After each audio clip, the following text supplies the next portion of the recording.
And we are really excited to welcome Sam Close and Chiarra Lohr today, who are going to be talking about their introduction to digital media project together and Sam's course, and from an ABCD lens. So we are so thrilled to have this series going on, and I've learned so much from all the presenters, and I welcome you. So the questions which will be available to you are your name, location, organization, or background. So tell us who you are, tell each other who you are. What drew you to this session today? Because we know that folks come from really different interests and backgrounds, and we want you to know what those are. And then that good ABCD question, what hard or soft skills might you and gifts might you like to share or teach to others? So what do you have to give in the way of hard or soft skills that you would like to share with other people? Okay, does that make sense to everybody? Okay. So Kim is going to start us off with some small groupings, and as she said, 3 to 4 folks in a group, and please join one, and we'll start off by getting to know each other, which is also a ABCD thing to do. Okay, and I just put the questions in the chat. If you forget them, they're there, and the Google Doc link is in the chat, and I will send you off. Okay, welcome back, everyone. I hope you had a chance. I know that was kind of quick, but I hope you had a chance to kind of introduce yourselves and share a little bit. It's my pleasure to introduce Sam Close and Chiarra Lohr, who are going to be presenting today on, as I said, Intro to Digital Media, which is a project-based course here at DePaul. And I already, in talking with 3 people, or there were 3 of us in our room, heard 3 different reasons why you might be interested in this topic. So I'm sure that there are lots of different takes on this topic. So please be listening with your perspective, and put things in the chat as you have questions. We will have time in a large group after Sam's presentation, and then we'll have time to process together in small groups what Sam and Chiarra have shared. But without further ado, I'd like to introduce Sam Close. There we go. This works better when I'm unmuted. So can everybody see the slides all right? Okay, fantastic. So hello, I'm going to start us off here. And the slide has already been, there we go. Go back.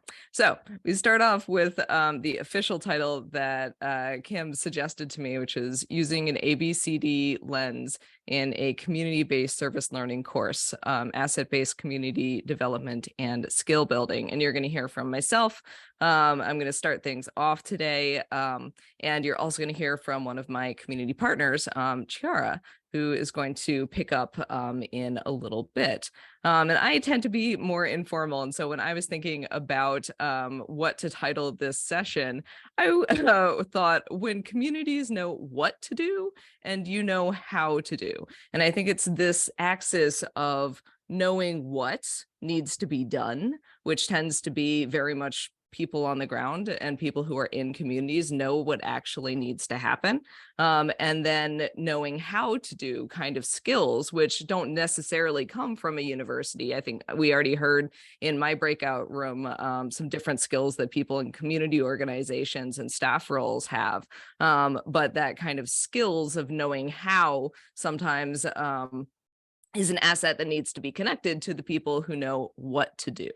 And so I wanted to just talk a little bit about asset-based community development, which I know, and kind of my approach to it, which I know is going to be old hat for some of you, but maybe some folks who are newer, this will help you kind of get into the waters here.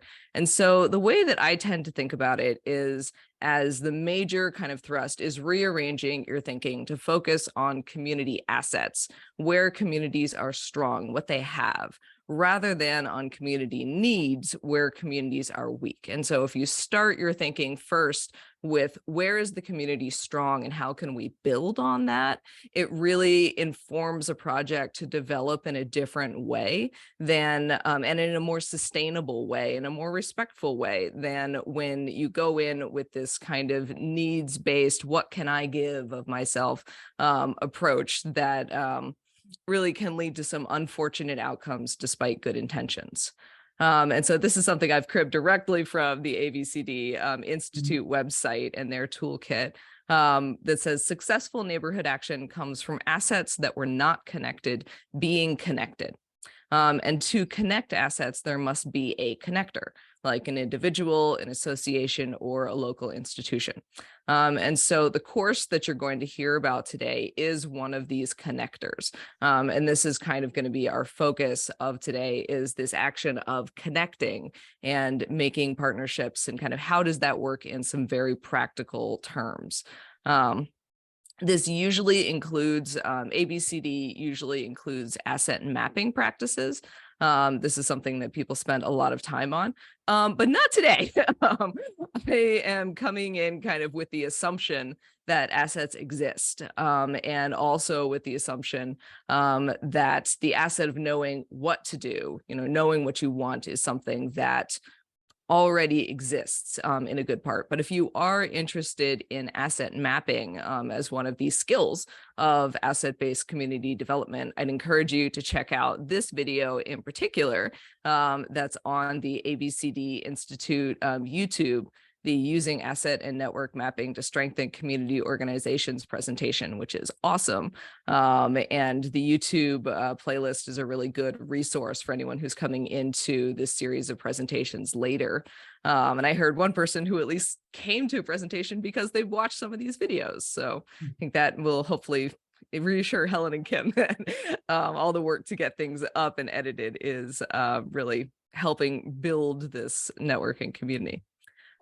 So we really are going to be focusing on this idea of how are you mobilizing a local community with residents at the center and not with outsiders. And so you'll hear a bit in the story of the development of the course, how I moved from the more outsider-driven perspective to a more resident-driven perspective, or a more community-driven perspective, and then see what that can look like when the impetus comes entirely from the community, when Chiarra talks about her bit and the research project that we did together. So speaking of which, we have two examples of asset connecting that we're going to go through today. I'm going to talk mostly about ABCD as implemented in the community-based service learning course. And then we're going to go over to Chiarra to talk about ABCD as implemented in a community-based research project. And this is where we're going to introduce ourselves a little bit.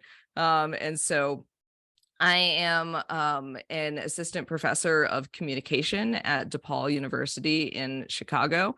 DePaul is kind of a mission-driven university. It has this Vincentian thing where knowledge needs to be for social good rather than knowledge existing in and of itself. I study media and do a certain amount of digital production as part of my scholarly practice. I don't just write things, I make videos and that kind of stuff. And now I'm going to toss it over to Chiarra to introduce herself. Hello. So yeah, my name is Chiarra Lohr, pronouns she, her, and I am an officer in the Indie Sellers Guild, which is a kind of grassroots organization that grew out of the Etsy strike that happened among Etsy sellers back in April of this year. And it was a kind of a grassroots movement. Um, Tens of thousands of sellers went on strike, and then the organizers of that were like, you know what we really need is a organization to advocate collectively for ourselves, essentially a union for ourselves, but we're not employees, so it can't be like a traditional union. And so we've been working to build that organization since starting in like May, over the last year. I personally have worked a lot doing like tutoring and education and like study skills for students. I'm an instructional designer at a startup that does like stress management training. And including it like very high level for like SWAT teams and police officers and things. And then I also used to have an Etsy shop where I was I made custom corsets and lingerie. I have a background in theater costume design. So yeah, that's kind of my background. My role in the Indie Sellers Guild is I'm the like I talked about my breakout room, one of my soft skills is being very organized. So I am the secretary treasurer, and I am the note taker and the agenda writer and the like, hey, everyone, remember we have a meeting. Hey, okay, this is the list of the to-do list in order to get done the things we want to get done, etc. So that's sorry, my son's talking to me, so I'll wrap up for a sec. So that's my background, and I'm excited to tell you more about the project we're going to be working on. Okay, so there we go. So the course is Communications 280, an introduction to digital media skills. DePaul is on the quarter system, so this is a 10-week long course.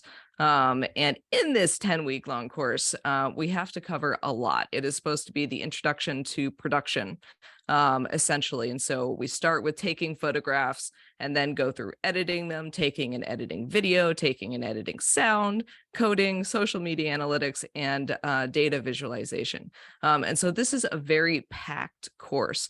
And so the incorporation of the community-based service learning, which, as you know, if you've done this before, you need to dedicate a substantial amount of classroom time to, makes it very tight. And this is something that has taken a lot of probably a 6-year journey for me to figure out how to get the balance of content and working on the project and building these relationships correct. And I think I'm always going to be kind of working with that.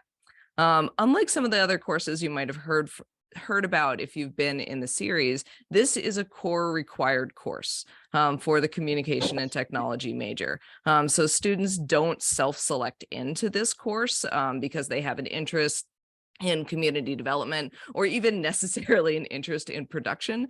They are required to take it if they're in this major. And so that gives you a bit of a different dynamic and has had an impact on the way that I've approached building relationships through the course. It is project-based community service learning. And so that means that the students aren't like going and volunteering for a set number of hours.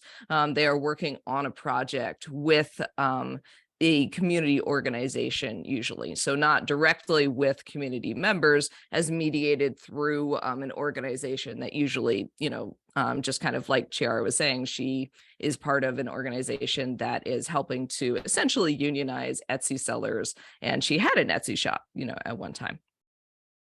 It is a course that has 25 students each time, and I split them now into 2 in-person sections of 12 to 13.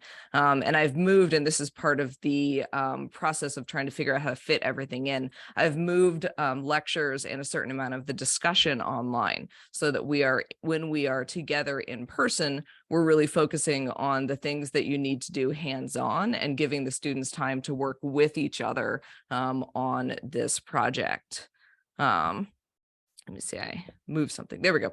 And there's a wide range of student backgrounds. So at DePaul, most undergraduate students are also working outside of class, or they have, long commutes or kind of family responsibilities. And so that makes it difficult sometimes to do this kind of community engagement work because they are already stretched outside of the class sometimes. And that's something that I've had to be really cognizant of as we've gone forward.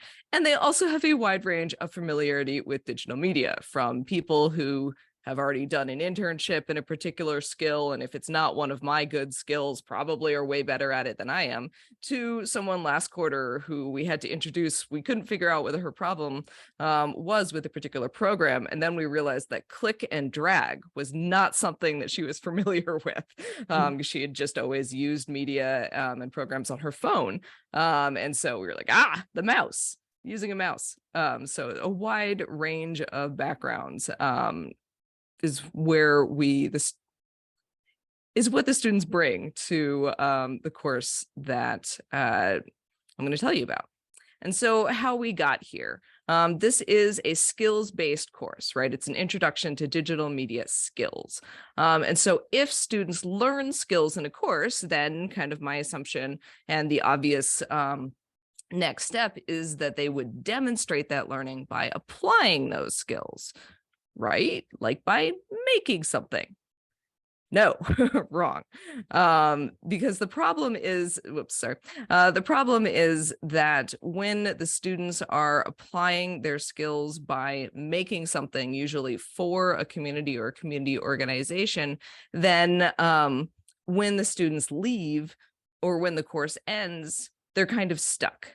And this isn't to say that we haven't had some successes. This is one of my favorite kind of artifacts from that time when we had a group of students who were working with the Treehouse Humane Society on their community cats or kind of working cats program. And they wanted to have tutorial videos about how to set up a feral cat colony that could work and do good things for your neighborhood. And so one of the things that a feral cat colony needs is a shelter for the cats, especially in the Chicago winters. And so this is one of the YouTube videos that the students made as a tutorial. And you can see it's got, 970 views. This program has been successful for the Treehouse Humane Society. So, some successes here, but really you hit this problem that the course ended and then Treehouse Humane Society was sort of stuck, unless they learned the skill that the students had exercised themselves, right, of how to film something, how to edit it together. And that's what they eventually ended up doing. And so I realized, hey, okay, what if we kind of oriented into a project where instead of the students making something for the community and demonstrating skills that way, they taught those skills, they retaught what they had learned. And so this is kind of building that know how to do asset in the community, knowing that they already know what it is that they want to do. And so the project is a group project that goes the whole course and culminates in a skills workshop where the students reteach one of those skills. And depending on the organization, it might be to their staff, their volunteers, or their community members. And part of what the students are doing throughout the course is customizing a general skill, because we learn a general skill like taking photographs, for instance, to the particular situation of the community. So for the Indie Sellers Guild, because they were one of our partners in the course that just finished, most of the sellers are people who sell things online and primarily online. So they were interested in product photography specifically. And so the students took what they had learned about how to take a good photograph, did some extra research to say, okay, how can we teach how to take a good product photograph for online? And so kind of sharing that skill out. It replaces the final exam in the course, which is part of how I fit this into what is so packed, because there's usually kind of time set aside for a final, and we have a finals week, which is when the students do the skills workshop, and I can know that they are definitely available if we do the workshop during the time set up for the final exam. oops. Yeah, there we go. Okay, so the process. Essentially, I contact community organizations ahead of the start of the course to identify matches between what they want to do and the skills that the students will learn. And this is a super important step so that you can hit the ground running. And you might be able to do this in a few different ways. If you are a community organization, you might say, okay, I already know what we want to do. We can contact local universities and find courses that might teach these skills that we need. Or you might think about, how you can take those skills that you have and teach them to your community members. What community members want to do these things that you already know how to do. And you can also work this through an institute like the Stain Center. So the Stain Center has found a lot of the partners that my course has worked with because they already have a network. I was new to Chicago when I moved here. They already have a network of community organizations in the Chicagoland area. I also did a call out online. I have a scholarly Twitter, as funny a combination of words as that is. And so I did a call to see if there were people who had or knew nonprofit organizations that would like digital media training. And so we were able to get a partner in the UK that way, which was pretty cool. The organizations come to the first class to kind of introduce themselves and to say, this is what we want to do. So it really kind of starts off from that asset of they know what they want to do, and presents it to the students that way from the get-go. And then I structure the project with intermediate deadlines staggered throughout the course. And even if you don't have the structure of a course, I think that having these intermediate steps would be very useful as you're in the planning and organizing process.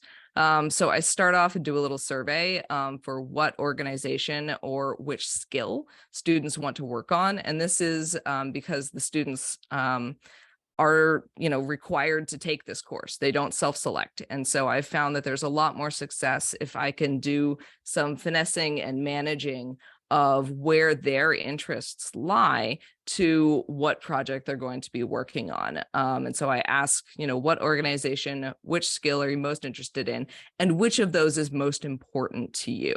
Would you rather, work with a particular organization, you're really interested in their mission, or would you rather work on a particular skill? Because that is, of course, the content of the class. They do a workshop proposal after they've met with the organization and done some outside research. I usually will ask organizations to tell us, are there examples of the thing that you want to do done well? What was your inspiration for this project? Tell that to the students. They also learn a little bit here about hard assets like cameras or software access. And we do ethical discussion board blog posts, which could also be done as conversations in class throughout the quarter, where the students kind of really get a context on especially the financial realities around the skills that they're learning. DePaul students tend to think of themselves, I've found, as, they're working people. They're not people who have a lot of money usually, but there is a difference between their situation and the situation of most of the communities and community organizations we work with, in part because the university will give them access to things like expensive cameras. And so they do research. How much does this cost? What are alternatives that exist? Then they do a rough draft of the workshop that they want to teach, and I give them feedback on that.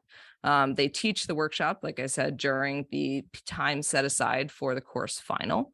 And then they end with a self and group evaluation and reflection.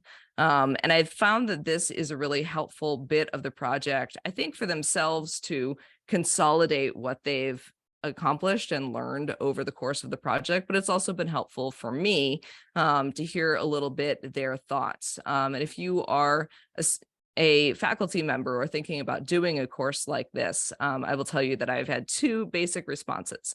The first response is the one that I don't have a lot of patience for, which is people who say, I really should have just gotten to take pictures of my friends. What is all this going out and, engaging with other people? And like I said, I don't have a lot of patience for that response. It's one that you want to prepare yourself for, especially if you're teaching a core course where students haven't selected in. But I think that even those students have gotten to learn something that's important about people other than themselves. So even if they kind of resent it in the moment, and I try to manage that resentment, throughout the course by building empathy, they've still learned something about people other than themselves just by the fact that they are irritated they had to take extra effort. But the response that I tend to get more often is real kind of almost wonder that they've worked on something real. That they have gone outside of the classroom and that this thing doesn't just exist. Kind of, you might think of like foreign language learning. So a lot of people learn foreign language that's only spoken inside a classroom at a slow speed, and using really formal language, not something you'd use to actually talk to people. And so being able to see, oh, this is a skill that is used in the real world to do real things, to help people and to build communities, is something that even the students who maybe wouldn't have taken a course like this, left to their own devices, really learn. I think my favorite one, and Chiarra, you'll love this, my favorite response from the most recent course was a student who said, I had no idea that sites like Etsy actually had individual shops run by people who weren't employees. She thought that the Etsy platform was like Amazon and that everyone who, made things and sold them, because she had bought things there, was employed by the platform. And so even just that basic knowledge of this is the situation of workers in the world, who, work for a lot of these different gig platforms, Uber, Lyft, Airbnb, that we use, is helpful. And I think they take that forward in their life, and in their knowledge.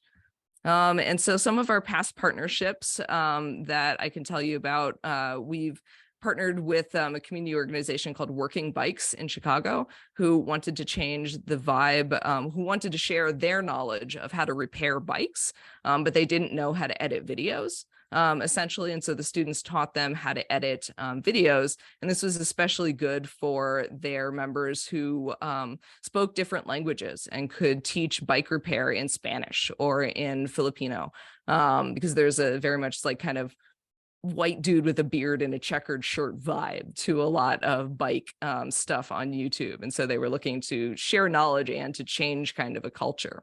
The Compassionate Care Network was interested in recording a podcast and kind of sharing the knowledge of experts that they had, both outside medical experts and doctors, but also community members and people who suffered from various diseases living with their disease to know what they were talking about. There's a group of Benedictine nuns that I had worked with back in the first iteration of this course, where students were doing things for them. And through me as kind of a connector, having a continuing relationship with the organization, they were like, oh, hey, there is something else we would like to be able to do in this archive. The pictures that you can see there from the side are from Stand Up for Kids, which was our first in-person iteration of this. We had started doing a lot of this work in the COVID era when the skills workshops needed to be done online. And I think this is still a good model, especially for an organization like the Indie Sellers Guild that is national and international. It's kind of based online. And so being able to do the workshops virtually via Zoom is helpful, just like this kind of workshop, but also having the students actually go and meet people and work in person has a lot of benefit, as I think everybody probably in this moment knows. And then we also worked, the social media organization that I recruited was Coventry Cloth, or Cov Cloth, who's a new nonprofit in the UK, who were interested. They said, we have a website, but we have no idea what to do with the website.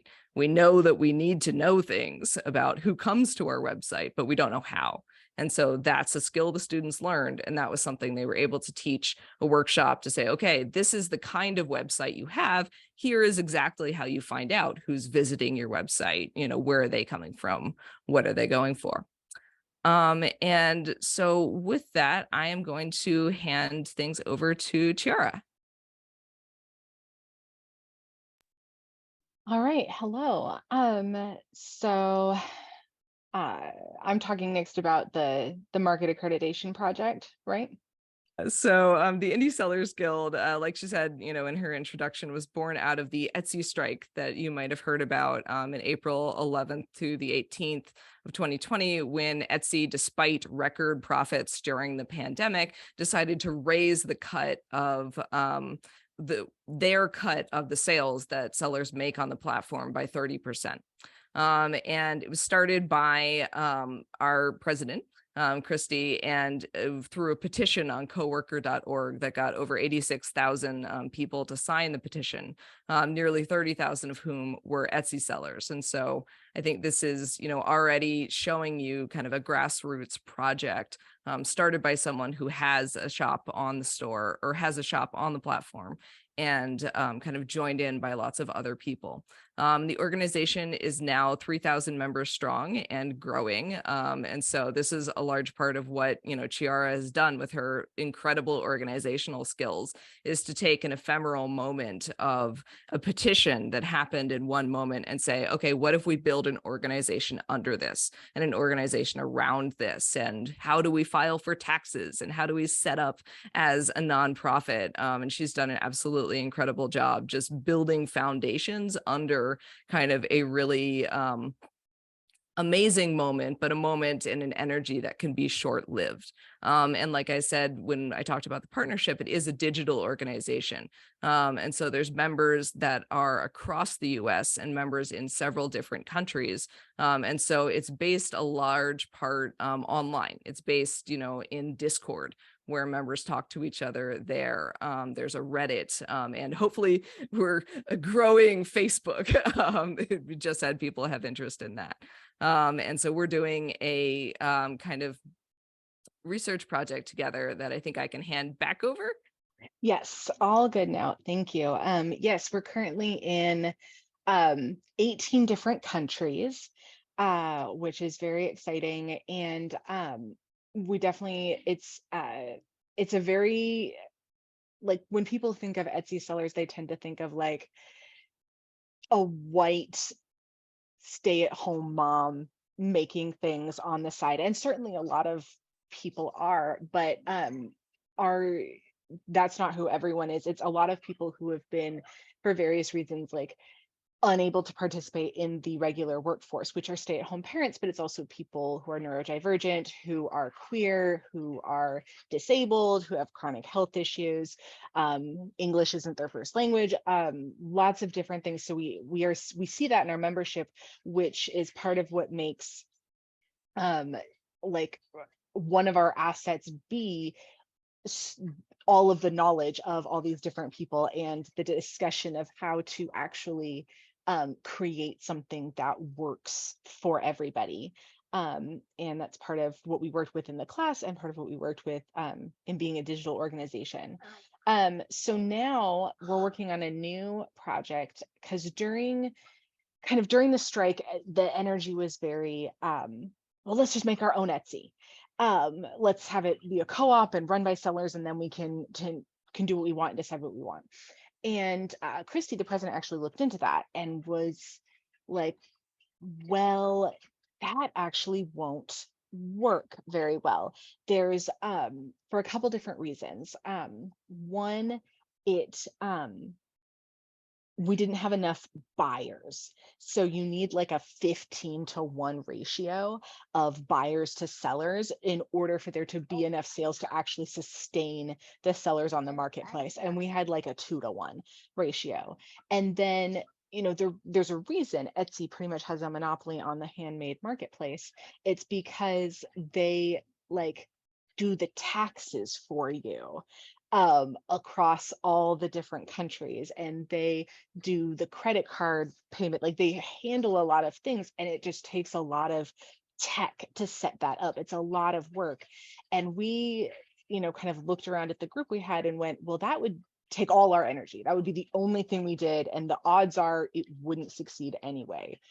But there's already a lot of smaller non-Etsy marketplaces that are either trying to grow or they're kind of niche. They're like a very specific craft.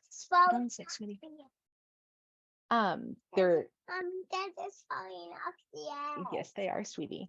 They're very niche, or they're to a specific location, but sellers don't necessarily know about them, or don't know which ones are legit, which ones have good terms of service, which ones will actually work well for them, and buyers don't know about them. But our buyers and our sellers know what they need in a marketplace. So we started this program, the Marketplace Accreditation Program, which grew out of this shift in focus from, instead of building something from scratch, utilizing the assets we already had. So we're working on a process of surveying our members, both as customers and as sellers, for like, what do you want in a marketplace?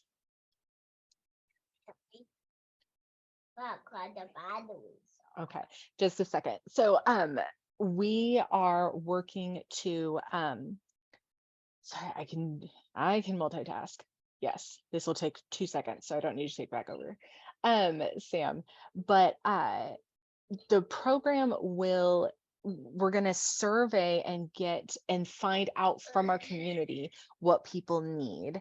And so that's the research project. So we'll sorry, I cannot do 2 things at once, but there we go. Okay. Here I am. And so the process for that is Sam led some workshops, which were the kind of like your ideal marketplace workshop, where we talked about everything from the, very realistic, like, and kind of concrete, like, does the marketplace handle taxes for you, to completely, kind of more theoretical and whimsical of like, mine was having like a hologram that just scans a person, so I know their exact measurements and don't have to rely on them taking measurements for me. And then from there, we both from that, and then they'd actually already kind of done some of this process when they wrote that petition back at the start of the movement, because they came up with their list of demands in the petition. So working from that and the information we got from the workshop, we Sam and I created an open-ended survey, so a write-in survey, just asking people like, okay, as a buyer, what do you want in, about these different topics? As a customer, what do you want? And then a couple kind of more fun open-ended questions, and then some demographic information. And then from there, we're going to send that out kind of to a smaller group, mostly like our very engaged members and maybe the people that signed the petition. And then from there, we're going to use those results to write a multiple choice survey, by going over all these different topics for marketplaces specifically geared towards crafting and digital art, to create a white paper on digital crafting marketplaces. And it ends up, when you really get into it, ends up covering a lot of topics. There's the things like, what's the buyer experience? How can they find things, and how can they communicate with sellers? But there's a lot of nitty gritty stuff people on the seller end that people don't necessarily think of, like, can you get support from the platform if there's a problem? If a buyer asks for a refund, even if you don't have a refund policy, even if you have a no refund policy, will the platform just give them their money back, regardless, even if they don't check with you, which has happened? There's shipping and lots of little things. So we're really trying to dig in there and get a really comprehensive view. And once we have that information, kind of pulling all that information and expertise from our members, we're going to create a process for accrediting marketplaces. So, we're not sure yet exactly what that will look for, whether it be just a straight application, or whether they'll submit their terms of service or actually do an interview. And then we'll create kind of we'll have some criteria, probably a couple different things, where we give them a ranking on, how good are they on customer service to their sellers? How good are they on, fees? Do they have, really transparent about their fees? What is their business structure like? Because some are co-ops and some are different things. And then we'll be putting that information out for not just our members, but all creative indie sellers. So we, a lot of our education and outreach we don't contain just to our members. We do try and share it with publicly with anybody. And so then sellers will be able to see the different marketplace options they have and how they hold up. And the idea is for the guild, since we can't have union contracts the same way that employees can, what we can have is essentially hold marketplaces to their terms of service, hold them to this standard they've set for themselves. So if they've received accreditation from us and promised to meet these standards and, hold themselves to these terms of service, and then they change, or we get reports that that's not actually what they're doing, then they may lose their accreditation with us. They will no longer be a marketplace that we will recommend to people because they're not following standards we consider necessary to support indie sellers. Wonderful. Thank you Thanks. so much, Chiarra and Sam. That was really inspiring. I thought, especially since I met Sam, I think her first week at DePaul. So it's nice to know we go back a while. She found the feral cat project herself. So I think, anyway, we have some time for general questions. Not a lot. So let's take a few minutes for general questions for Sam and Chiarra, how this course has worked in terms of the academic part of it with students, and then the research part. I think there have been two distinct parts of it, which are interesting. Here at the Stain Center, we have courses, research projects, interns who all help to float this community interaction boat. So I'm really interested in this pairing, but what do you have for questions?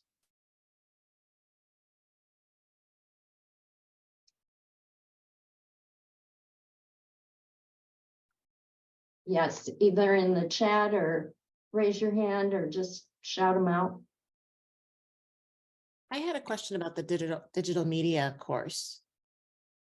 Is it okay to chip? Please. How many times have you run the course, and after how many times did you feel like, okay, we have this process workflow down? I've run the course, I think 8 times. This is my 6th year at DePaul, and it was one of the courses that I was hired in part to develop. And I think it was the 4th time that I thought, okay, yeah, we've kind of got this. And that was the first time that we did this model of, working with the skills workshop. It was also one of the first courses that I had to teach in the beginning of COVID, which was a moment of deep horror, that we were going to take this course where, it's hands-on with the cameras, everybody go outside and let's take pictures together. And if you're not working, it doesn't work, I can look over your shoulder and say, press that button. So I think it was about the 4th time, but I've still kept messing with the balance of work, because it is a lot of work. And I think most of the students who come in aren't used to production.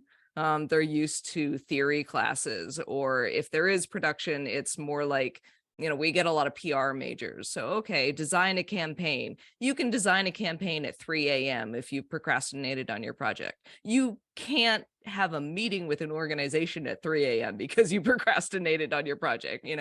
There's a different kind of, I think that organization and time management skill is one of the things that they learn.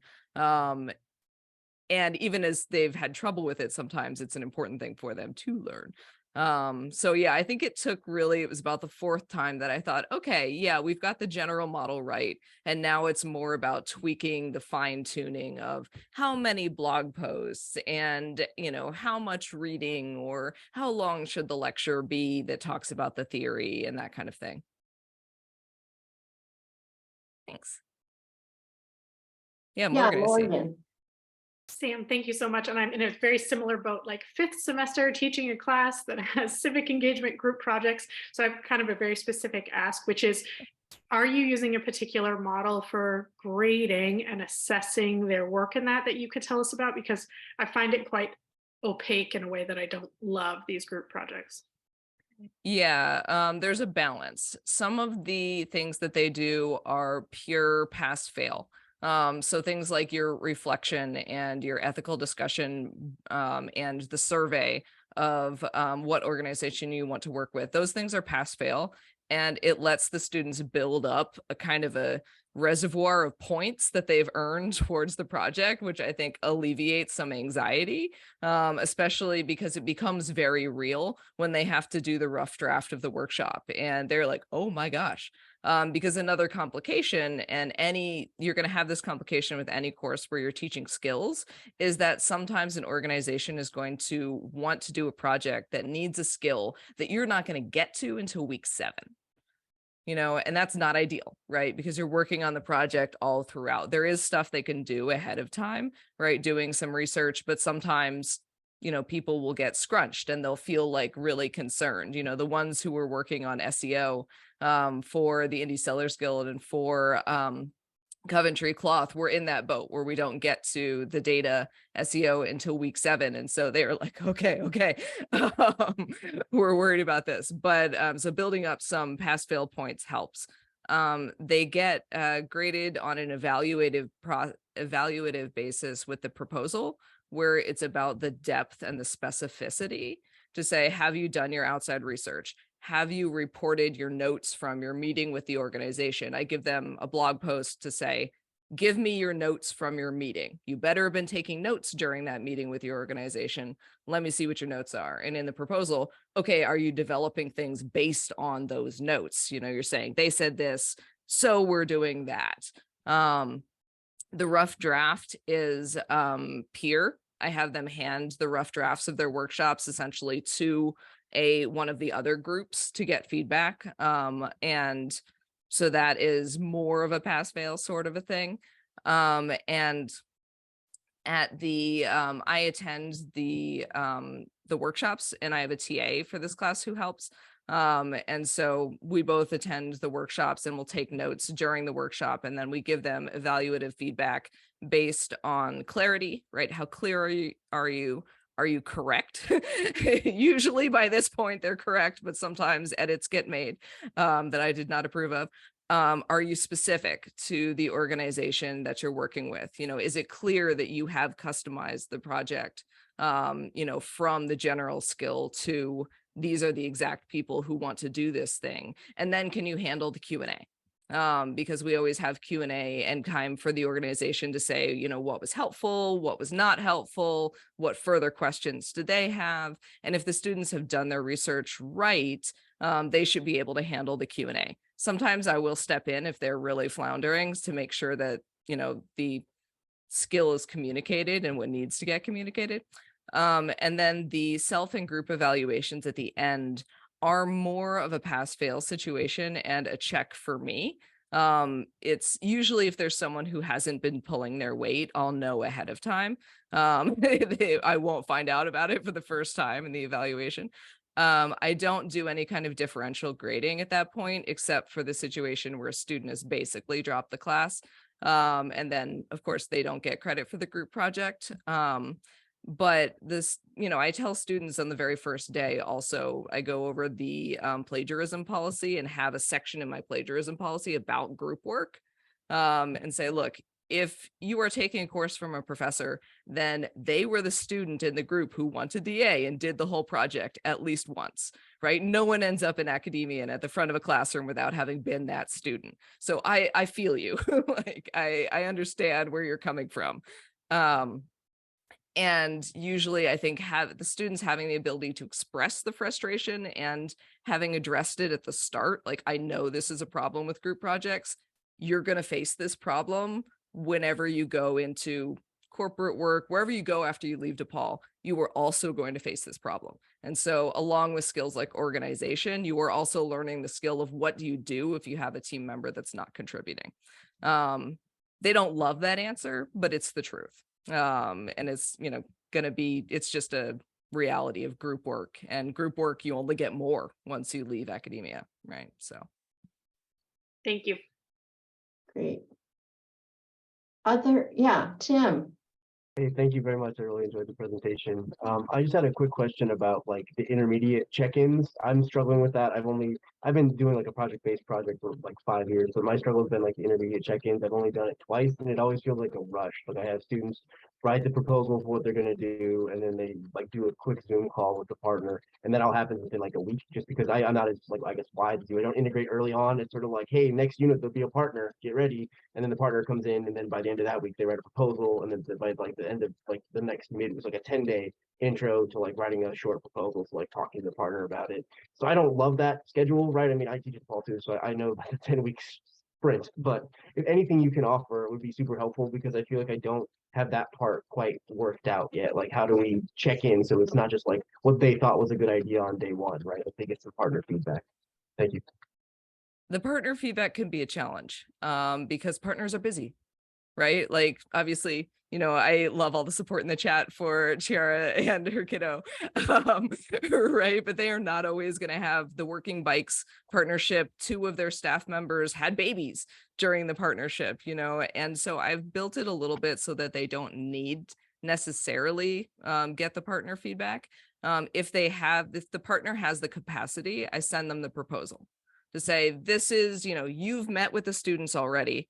This is what they came up with out of the meeting. Does it fit, what you were thinking about? We can't do that in all cases. So like the Indie Sellers Guild, for instance, Chiarra organized a bunch of actual members to talk to the students. We weren't going to go back to the individual members and say, hey, it's a bit too chaotic there.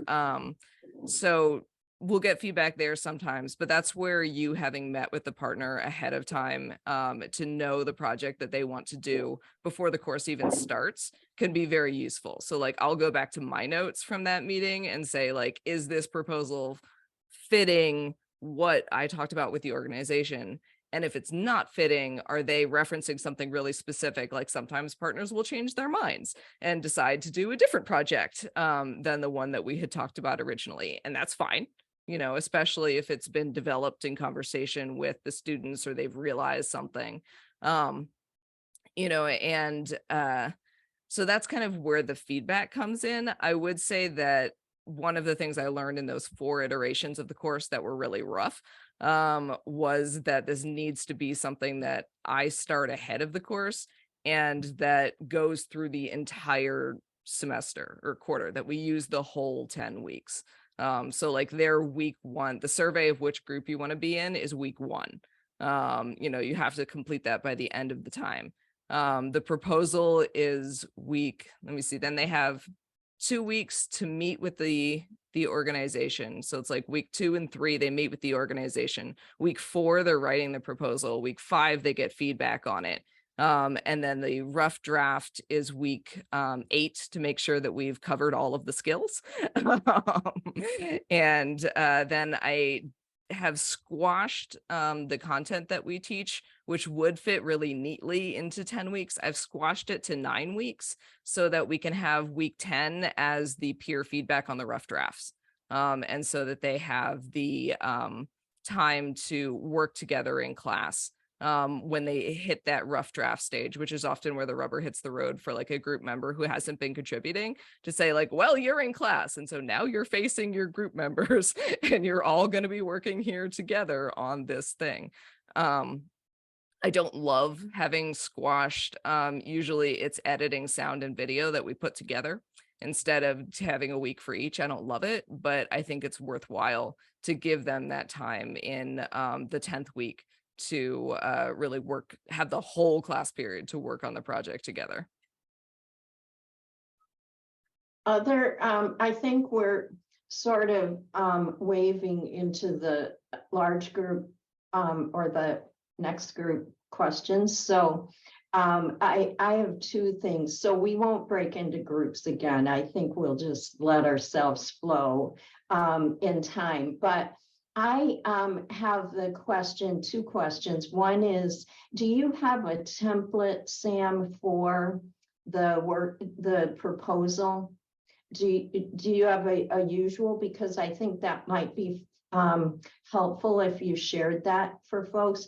And the other that I want you all to be thinking about is how can we keep ABCD oriented community-based service learning courses sustainable over from section to section. What I mean is quarter to quarter, or semester to semester, or year to year. Our schedule doesn't match the communities necessarily. So thinking about, I'd love feedback on how to incorporate this work over time.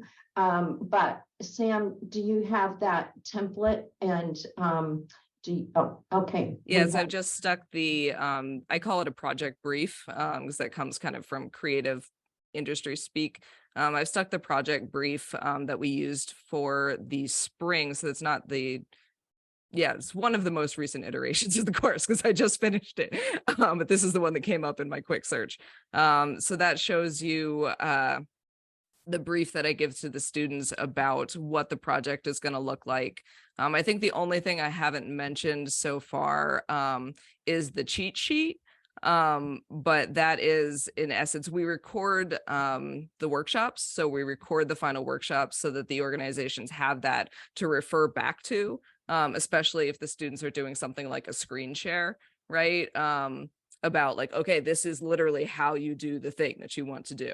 But also a cheat sheet so that it, I think, helps the students consolidate down what they've learned, and to give the organization something easy to refer to so they don't have to rewatch a whole, half-hour long video.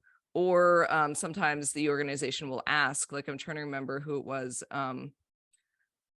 Oh God, I can't remember which partner it was, but we did a workshop for their volunteers about taking photographs at events, right? Because usually that's the kind of thing, if you don't have a photographer on staff, you have a volunteer, the volunteer has a phone, you say, we're doing this event, take some pictures. But pictures that are going to be helpful are different than just taking pictures. And so they asked for a cheat sheet that they could hand out to future volunteers as well. Like, okay, you've just showed up, to do your volunteer work.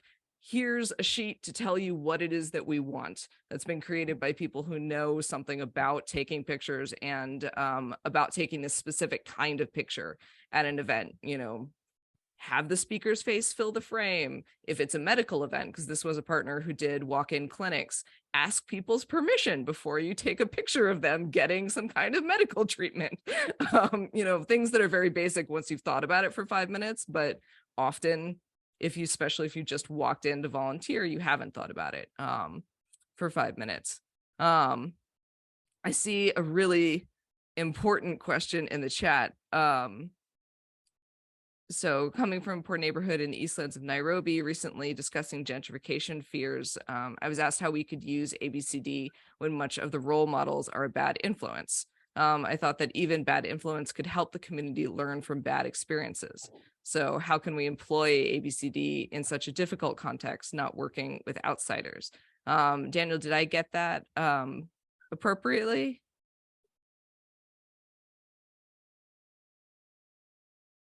And I think in this case, what I would say personally is that then you want to be employing ABCD within the community. So kind of like the project that Chiarra talked about.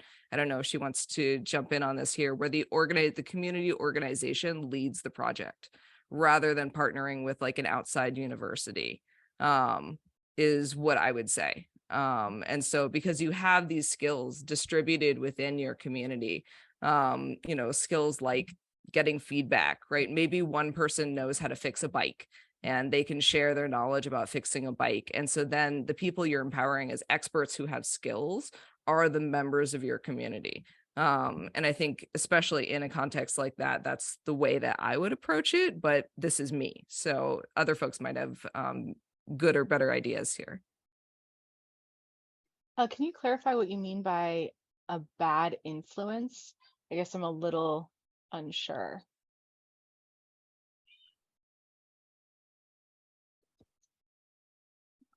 Hello, may I speak?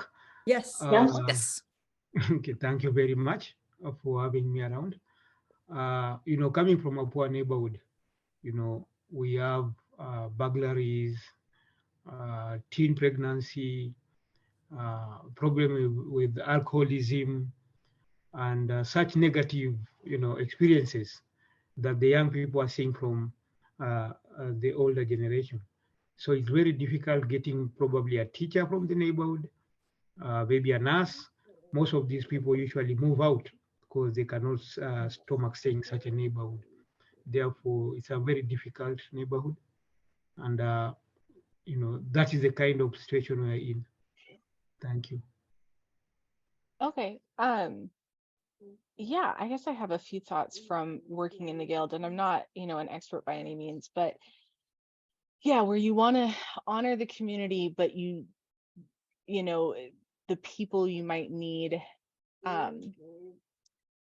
Yeah, I see what you're saying about not necessarily having the expertise within the community. I think there, I think what we found in the guild is you can be surprised by what people can contribute, and a big part of it is finding, even in a community that has a lot of struggles, there's always community leaders. So there's always somebody that other people look up to and respect, and that knows a lot. The big thing there is, like, a lot of times with that issue of outsiders, like, even if you need to bring in outsiders to do some of more like that grunt work of, like, we need people to do this work that have the time and the training to do so, make sure that, like, they know that their job is to find out what this community wants and would actually be helpful, right? Like, because a lot of times what someone on the outside looking in thinks would be useful is not what would be useful. And so going to find the people in the community, and especially like how a community actually communicates with itself, is important, because that's something I see as like for especially, like, we're in like digital communities, right? Like online communities, and you get kind of different people on different online platforms, and that's their platform of choice. But sometimes you'll see like something like a group that wants to come in and talk to this community will like send out an email blast, except that everyone in this community is on a Reddit forum, and so they don't see that email. That's not where they talk about things. So finding whatever method the community uses for communication and getting plugged into that is super important. Just what I've noticed.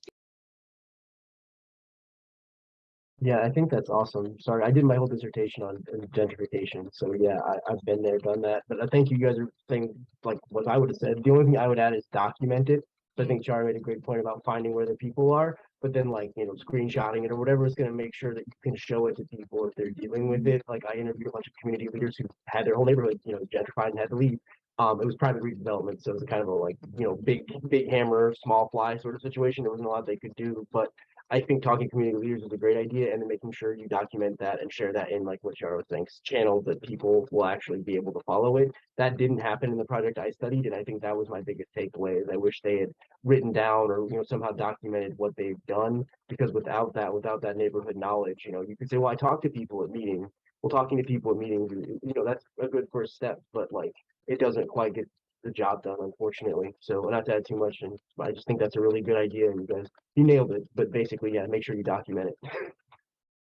And I think that is a contribution that we and our students can make in some settings where people don't have the time to do that documenting, or they just would like it to be done. And to have it be what the community wants. So one of the things I see in a center is that people are very interested in doing oral history as projects, or digital media, not Sam, but in a way that really serves our interests more than the communities. And I think you have to be really careful about how do you help tell stories, enable that, which is so important as we see in this series, et cetera. And I think that we just have to be asking questions when it's appropriate, not badgering the community, but asking and listening really carefully in order to make those relationships authentic, not I want to do oral history, because a lot of people, myself included at some points in my career, have thought, oh, it would be great to record the history of the community. Well, I don't know what I'm doing in that area. I've been trained in other ways. And so I would be really doing harm on that level if I were doing it. We are almost out of time. Parting shot question or point about the rich presentation we've heard today? I Anybody actually have? have one more thing to add quickly. Just thinking about this. So it obviously depends on the community you're working with and the resources you have from whatever institution you're coming from.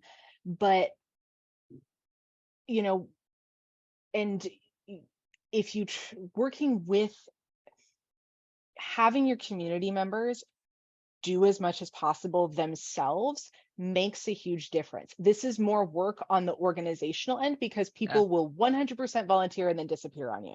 And so you do have to continuously like train people and keep on top of people and remind people. So you have to, it is more work in some ways, but you get such better engagement and results.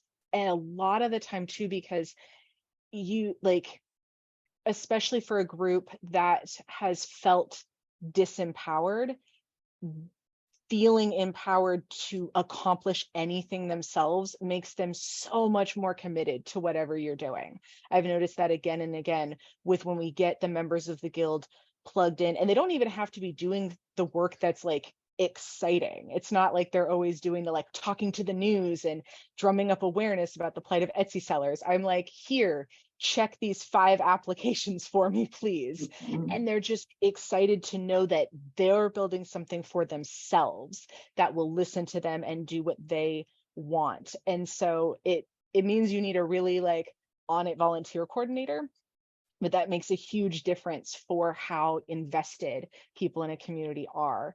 And things like we had a person who wanted to help, but they have like a disability that makes it hard for them to type. So instead of not having them do it or be like, well, we'd have someone type for you, we're like, okay, can you record? Like you find anything that they can do instead of like taking the task away from them if they're unable to do it. And that just really has made a huge difference in the investment of people in the community in the what we're doing. Cool. And I would say really quickly about what Sam said about DePaul students. That's true as well, that they have different gifts and different skills when they come in, and that can be really challenging and exciting as a faculty member, but it is exciting if looked from an asset-based lens. So sorry, Sam.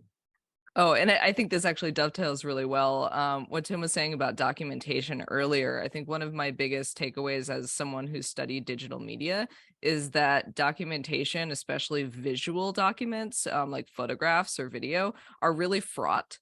And so the more that you can have members of the community doing that, and this is something where people will often, who are amateurs, especially who are young, will often have built up an enormous amount of skill. Like anywhere you go, there is usually at least one person who has a popping Instagram account, or who knows what they're doing on TikTok and knows what TikTok videos are like.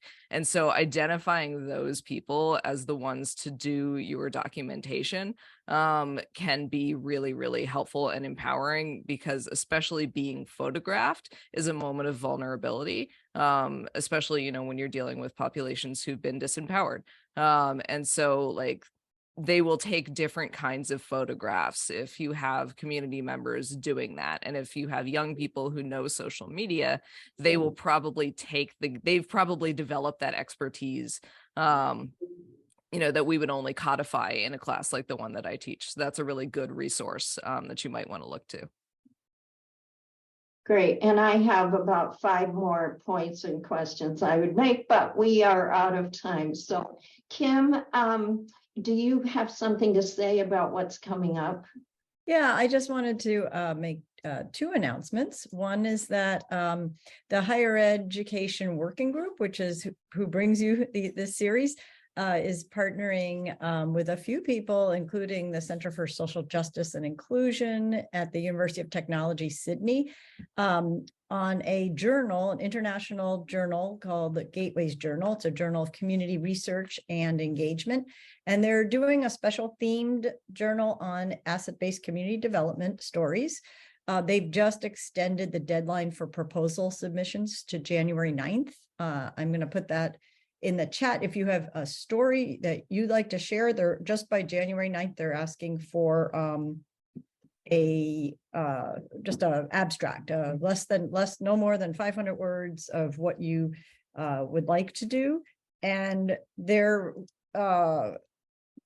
if you look on the information, you also see we're really encouraging people, if you want to partner with another writer. There'll be a writing workshop going on. So it's a very supportive community.